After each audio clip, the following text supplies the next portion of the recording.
My whole name, which I usually don't write out, is Basil Herschel King, after William Herschel, the astronomer, the musician, etc.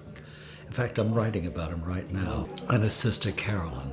They discovered Uranus in 1781. My original full name was Basil Herschel Cohen. My name is so botched up, from Basil to Basel to basil, the herb, which is perfectly legitimate, to all kinds of things. In fact, I have a nephew, Martha's brother's youngest son, phoned me up when he was 9 years old. He's named after me. And he said, "Uncle Basil, do they call you Basil?" And I said, "Yes, they do, Basil." And he said, "I hit a guy the other day." I'm named after Basil Henricus. In fact, Sir Basil's solicitors sent me a letter when I was at Black Mountain. "We understand through Sir Basil that your father says that you are studying art. Now, he thinks you should study art in Europe, not in America, and he will pay for any place you want to go as long as you will leave America." And I thought, I'm not leaving America. So I got to Black Mountain by way of a letter. I found an article in the Detroit Library on Black Mountain. By the way, I had been kicked out of high school. What I realized was one of the teachers that was teaching in the high school, which was a fantastic high school called Cass Tech, and if I had been in a better mental shape, I would have used it much more.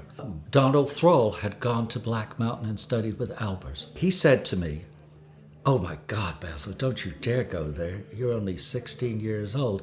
You got to be 24, 25. You'll never handle the place." But I was desperate, and I wrote a letter, and I got this answer back from Charles to come down for an interview. And my mother and I got on a bus and went to Asheville. They picked us up, took us back to the school, and all the Europeans had laid out a table with all the silverware that they had for a tea, and cookies for my mother. And we sat there and we talked for about an hour. And my mother looked at me and she said, "You're going to like it here." And she said, "Please drive me back to Asheville." And she left me. Then I stayed for, I forget how long I stayed, sat in classes and talked, made an absolute ass of myself. Dostoevsky's the greatest writer that ever lived. And Theodore Dawson said, "Yeah, man, yeah." They had said, "Bring some paintings." I brought some small paintings down. And one of the paintings was, you got to dig, I'm 16, there's a boy on the beach with a big banana next to him. And Joe Fiore says, "Well, we all go through our surreal periods." But what was so amazing, even to this day to me, was because I had unconsciously totally fallen in love with abstract painting. There was a show at the Detroit Museum of Jackson's, Pollock's. Small show. Things on paper, a couple of large, not real large paintings, but, I just adored the fucking thing. I mean, I just stood there with I still get goosebumps seeing that, the way I felt that day. Right? And I walked over to this woman who was the teacher, Cyril Miles, you remember these things, and I said, "What's that about, Cyril?" And she said, "Oh, forget it." Okay. So that when I walked into Black Mountain, I walked into exactly what I needed. I've always been a loner, I mean, I'm just realizing now that I'm going to be 75 years old. I never joined a goddamn thing.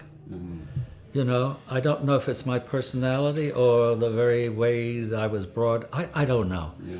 I just always had to move off. Because for one thing, I feel I know very much about myself now that I think very differently than most people. So that to be able to sit and talk to them, I can hear what they're saying, but they don't hear what I'm saying. Because I've always come from another place. And it's been always very, very hard on me. Yeah. At Black Mountain, even before Black Mountain, in London, in school, I had a teacher that took my head and banged it on the blackboard and said, Cohen, either you're going to be Prime Minister of England or you're going to be the biggest dual thief that we've ever seen. What are you going to be?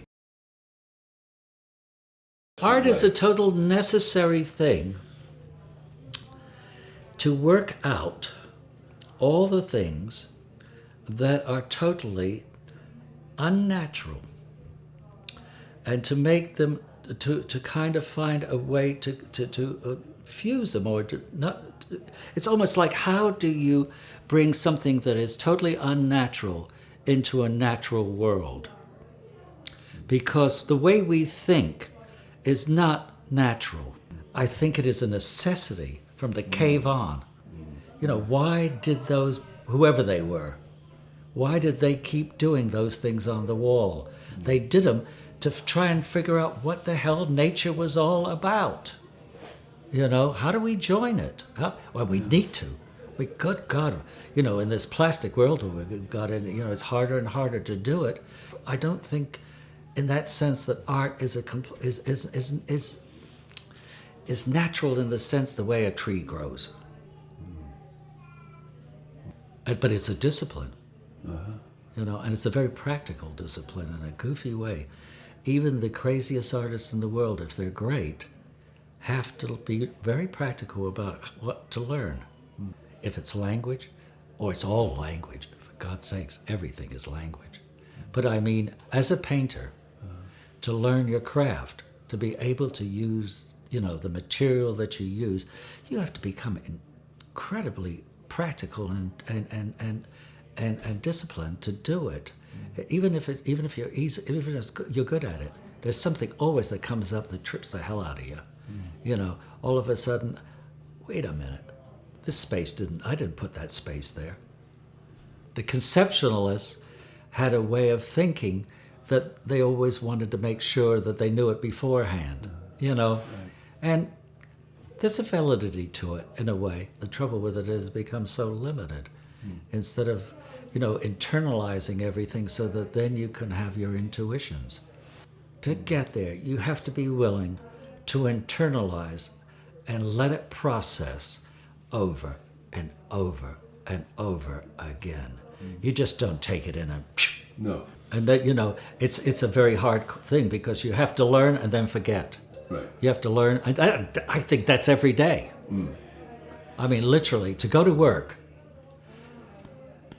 Yeah, I don't know about you, but when I was young, I could never clear my head. So consequently, I used to put so much in every painting.